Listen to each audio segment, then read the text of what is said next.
Berezko urlasterra, aski handia, itsasora edo beste ibai batera isurtzen dena.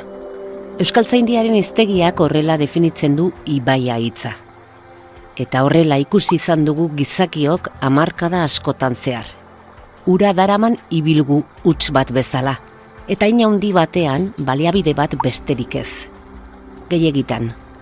Izan behar du argia alde batetik ze garrantzia daukan. Ez bakarri baliabide gisa, baizik eta gure paisajen bertan, gure ondare gisa eta baita ere gure osasun emozionala mantentzeko. Hori alde batetik eta horrekin lotuta ze biodiversitatea gordetzen dute, ze biodiversitatea bermatu behar dugun eta hortaz aparte nola kudeatu behar den. Horrela mintzo dena Julia Ibarra dugu. Biologoa bera eta hezkuntza zientziatan doktorea. Etorkizuneko maisu maistren eta irakasleen irakaslea. Gaur zientzia puntu-puntuan, ibaiak solasgai. Ura baino askoz ere gehiago baitira. Zientzia puntu-puntuan. Nafarroako Unibertsitate Publikoaren divulgazio zientifikoko podcasta. Emaiozu jaten adimenari. Uraz maiz solasten omen gara. Ibaietaz berriz gutxi. Lehorteak luzatzen direnean, uholdeek izutzen gaituztenean, edo maluruski norbait itxotzen denean. Albiste txarrak dira askotan ibaien inguruan ditugunak. Horrexegatik, gaur zientzia puntu-puntuan, erreka, ibai ertz eta bar ditugu mintzagai. Julia Ibarra naiz, Naparra, Nupeko irakaslea, orain dela 30 urte gutxi gora bera hasi nintzen irakaskuntzan, irakasten dut natur zientzien didaktika. Irakasten diegu irakaslei zientziak irakasten. Tartean ere, natur zientziak esan nahi dut ere ekosistemak, ekologia eta hor pixka bat ere sartzen da ura eta ibaia.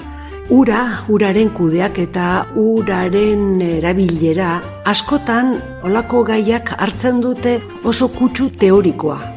Oso deskonektatua dago gure errealitatetik. Ibaien errealitatea ezagutu dezagun bada. 10 lezio txiki Julia Ibarra doktorearen eskutik. Lehenengoa, errepasoa. Uholdeak berezkoa ditu ibaiak. Urteroko ohitura bihurtu da kasik. Ibaiek gainezka egin eta kalte andana uzten dute inguruko etxe, garaje, errepide edo baratzetan. Zientzialariei ez zaie harritzekoa iruditzen.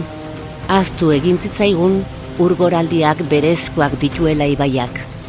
Aspaldiko kontua da, uholdeek erakartzen duten kalteak, nola jendea izutzen den gertatzen ari denarekin, baina asunto erresa da ulertzeko. Ibaiek ritmo naturala dute. Ritmo horretan sartzen da ur gainezka egiten dutela. Ia urtero.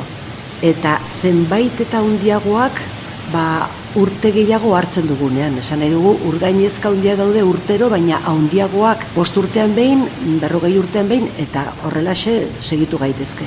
Orain arte oso dinamika handi izan da eskatzeko hori gertatzen denean ia garbitu daitezen ibaiak, dragatu daitezen eta abarreko obrak.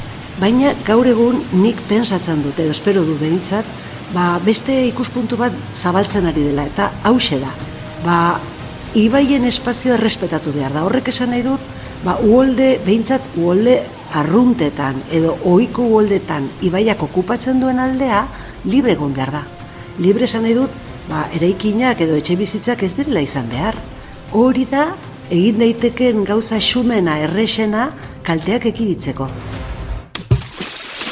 Bigarren lekzioa, bakoitzak berea. Leku gehiago behar dute ibaiek, errekei beraiena dena itzuli behartzaie. Zaila kontua. 1950ko hamarkadan bizkortu zen ibai ertzen okupazioa, eta ordutik gero eta uholde esparru gehiago geure ganatu ditugu. Ibai ertzean gehiago ez eraikitzea da lehen urratsa, bai? Baina zer egin dagoeneko eraiki den guneetan?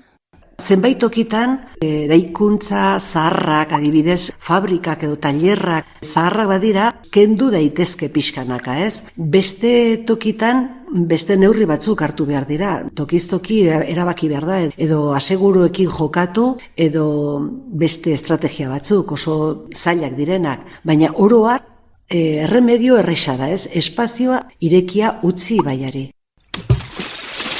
3. Kurbak politak dira. Ezin ederragoak. Oraindik orain ordea sarri entzuten dira bestelakoak. Hormen bidez ibaien ibilgua bideratzea, kanalizatzea, dragatzea. Bai, holako estrategiak ez dira batere eraginkorrak izan. Nahikoa da ikustea adibidez Nafarroan bertan, 80 hamarkadan, batez ere, nola egin ziren hainbat korta esaten ziren adibidez Argan, nola moztu zen ibaia, Faltzes, Peralta, Funesen artean, bihurguneak kendu eta ubide zuzen bat egin zen herri hauen artean, meandroak saihestuz nola baitez, ubide zuzen egin zen. Baina geroztik ez da soluzionatu Funesen jasatzen duten uholdeak inundik inora. Aldrebes, ibaiaren portaera nolabait ere reakzionatu du horren kontra eta kaldeak berdintxoa dira. Beraz, kaltetu sortu da ibaia, herriak ere bai, eta txikizioa nahiko handia izan da. Meandroak adibidez. Gero, saiatu da berriro ere dirua sartzen, meandroiek berreskuratu ahal izateko, beraz, eromen horretan ezin da erori berriro. Europaren emaria, 4. hau. 2000 urtean, Europar Batasunak onartutako uraren esparru zuzentaraguak sakoneko aldaketa ekarri zuen ibaien kudeaketan. Kostatari da betetzen ordea. DMak garbi esaten du, herrialde guzie berbatu behar dutela ibaien kalitatea. Lehenbiziko aldiz historian ez da hitz egiten urari buruz, baizik eta ekosistemari buruz. Eta lehenbiziko aldiz legeak eskatzen du ibaiak osasuntsu izatea. Horrek esan nahi du ez bakarrik uraren maila fisiko-kimiko egokitu edo egokia izan behar dela, baizik eta ibaien biodiversitatea, ibaien bazterrak. Dana, kalitate integratu bat. Eta hori, noski, zaila da lortzea, batez ere Espainia batean, nun ibai asko eraldatua daude, eta nun problema asko daude uremari eskax batekin. 5. Gero eta ur gutxiago dute gure erreka, ibai eta akuiferoek. Datuek hori erakusten dute. Urtean gure ibaietatik doan bataz besteko urremaria gutxitzen ari da. Klima larrialdiaren beste adibide bat gehiago. Ezin da aurreikusi erraz gertatuko dena, ez? Hau da, klimaren aldaketarekin gertatzen ari dena da gauzak ezustekoak, ez? Edo oso inprobable direnak gertatzen ari dira. Bai aurreikus daiteke eta probatzen ari da uremaria jeisten ari dela. Pirinioetatik jeisten diren batez besteko uremaria, kaudala, hori bai murrizten ari da. Toki guzietan. Horrek ere adierazten du, normalean sistema honek daraman urtegian egiteko estrategia, ez da oso eraginkorra izanen, kontuan izaten uremari hori gero eta txikiago izan behar dela. Horrekin batera ere, urezta lurrak haunditzeak ere ez du konexiorik datu berri hauekin. Ezin da areagotu urezta lurrak, Ebroren arroan eta Eztaeren Nafarroan ere hau kontuan hartuz. Jasotzen den uremaria gero eta gutxiago izanen da. Oraina murriztu da, 20-25 Pirinio osoan. Alderdiz alderdi diferente, baina bai, asko murrizten ari da. Eta adibidez itoizekin egin diren prebisioak, 60.000 hektaria horiek nahi zutenak ureztatzeko, ez du ematen gaurko kalkuloekin. Hemendik aurrera etorkizunari begira are gutxiago. 6. Ur eskaera guztiak ez dira justifikatuak. Bizitzeko ura, kontsumitzeko ura, negozio egiteko ura eta delituak eta ura. Pedro Arrojok, Zaragozako Unibertsitateko irakasleak, Fundazio Nova Kultura del Lagoan, sailkapen hori eskaini zigun. Nolabait ere ulertzeko uraren eskaera guztiak ez dira justifikatuak, edo ez zaie beti baietz esan eskaera guziei. Badago, derrigorrez behar degun ura, izaki biziduna garen bezala, 20 litro persona eguna, gutxi gora bera, garbitzeko, idateko minimo bat, ez? Ur hori, bermatu izan behar dugu biztanle guziak, ez bilatuz efizientzia baizik eta efikazia. Hau da, edozein modutan jendeak eduki behar du kalitatezko ur hori. Badago beste kantitate bat, hau da, gure gizartean konsumitzen dugun ura, izan daiteke gutxi gora bera egunean 120 litro, hori, eskubidea daukagu horretara, dana diseinatua dago hori izateko, baina ur hori pagatu behar da, pagatzen dugun gixan. Etxeko konsumoan pagatzen duguna. Hortik aurrera konsumitzen diren kantitateak noski izaten dira negoziorako. Eta beste negoziotan bezala hori da kontrolatu behar dena. Zenbait negoziotarako baietz esan daiteke, baina ur kopuru nahikorik ez balego ez esan behar da. Horretarako daukagu administrazio publikoa. 7. Ur delituek gora egin dute azken urteotan. Halaxe da. Uraren gaineko iruzurrak ibaiei eta putzuei egiten die kalte.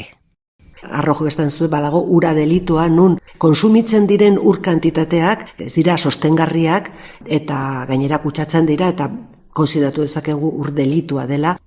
Adibidez, konsumitzen dena eta gero bueltatzen dana kutsatua, hori ur delitua da. Osea, konsumitu duzuna, itzuli behar duzu sistemara, egokitua, behintzat, ez? Osea, maila normal batean. 8. gara. Ibaiaren ura beti noranzko batean doa. Ura bezala, kutsadura ere badoa ibaian. Botikak, plastikoak eta batez ere, nitratoak. Nafarroan problema batez ere dago gaur egun nitratoekin. Kalitate fisiko-kimikoa, oraindik ere zenbait puntutan, ez bakarrik ez dela betetzen baizik eta kasi ondatzen ari da. Zenbait puntu txarrak azaltzen dira, Kidakos, Robo, Aragon eta Ebro tartean, Ebron ere bai, eta kutsadura hori garbi dago lotuta dagoela, Ureztalurra berriekin, hau da, Itoiz Kanal de Navarrekin egindakoak, berriak, eta segurasko beste abeltzantza industrialekin eta abarrekin. Beraz, Unión Europeak exigitzen dio Espainiari tratuen maila jaitsi behar dela, eta borroka horretan erne egon behar da. Eta 9. ailegatu gara. Dena memoria kontua da.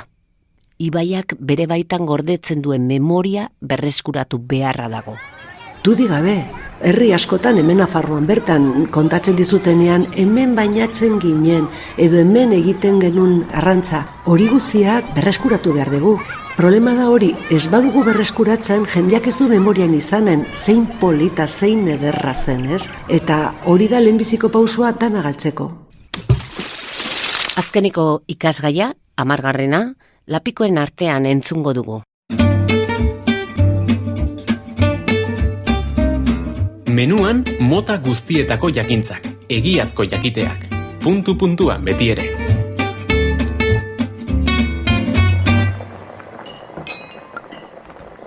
Amar lezio eta 11 zalantza, Julia. Hemen sukaldean zerbait prestatzen dugun bitartean ja zalantza horiek argitzen dizkidazun. Urari gabe ez dago bizitzarik. Berritan entzun dugun esaldia. Oli hori gabe sukaldatza bezala izango litzateke edo uri gabe ezin da bizi. Ura baliabide omen. Askoz gehiago, ez baliabide. Ez da ikatza, ez da petroleoa. Da gu bizitzeko behar deguna, baina airea bezala. Ura privatizatzen ari gara edo ari dira?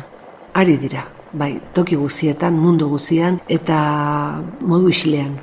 Kontu zibili behar dugu horrekin. Espainia osoan ibaiak eta erreka publikoa dira, baina gaur egun deseinatu diren enpresa erdi publiko pribatuen artean direnak, eramaten ari da ura privatizatzera, hau da, organismo publikoen eskuetan erabat ez izatera. Etorkizunari begira, enpresa horiek prestatua daude ura hartzeko bere gain, eta ia esan dezakegu mende hau izanen dela uraren borrokarena, dudik gabe. Hemen ere bai. Hemen ere bai. Eta aspaldi esaten zen, ura dela, izanen dela mende honetan urre berria, eta halaxe da. Kontuan izan naiz eta baliabide berriztegarria izan, ez da benetan hori, zeren karo, gero eta kalitatezko ur gutxiago dago. Ur geza batez ere, ur gezaren kalitate ona duena, gero eta gutxiago izaten da, eta horregatik horren borroka oso garbi ikusten ari daia, herrialde askotan, eta gurean ere ikusiko dugu. Ura mugatua da. Berez, abstrakzio mailan, uraren ziklo horretan ez da mugatua, baina realitatean mugatua dago eta garbi ikusten da. Ikusten dugunean ibai legor direnak eta errekak eta nola ostiatzen diren eta nola agortzen diren noski. Uraren paisaiak, paisai emozionalak? Erabat importantea. Haurtzaroan, nerabea garenean, beraz, gure sentimentuetan sartzen da dudigabe errekak eta urak eta ur jauzi bat nun bainatu zaren edo putzu bat zure haurtzaroan bainatu zaren horretan, ez? Hori gordetzen dugu eta egiten gaitu. Oso romantikoa zarela esango dizute? Ez dut uste. Ez dut uste. Errealismo hutsean nago. Eskerrik asko. Ez horregat. Baten bati irakurri diogun moduan, ibaiek, ura, sedimenduak, uholdeak, lekua eta denbora behar dituzte irauteko. Eta gure memoria, besteak beste. Ongizan? Zientzia puntu-puntuan entzun duzu. Nafarroako Unibertsitate Publikoaren podcasta. Gozatu zientziaz.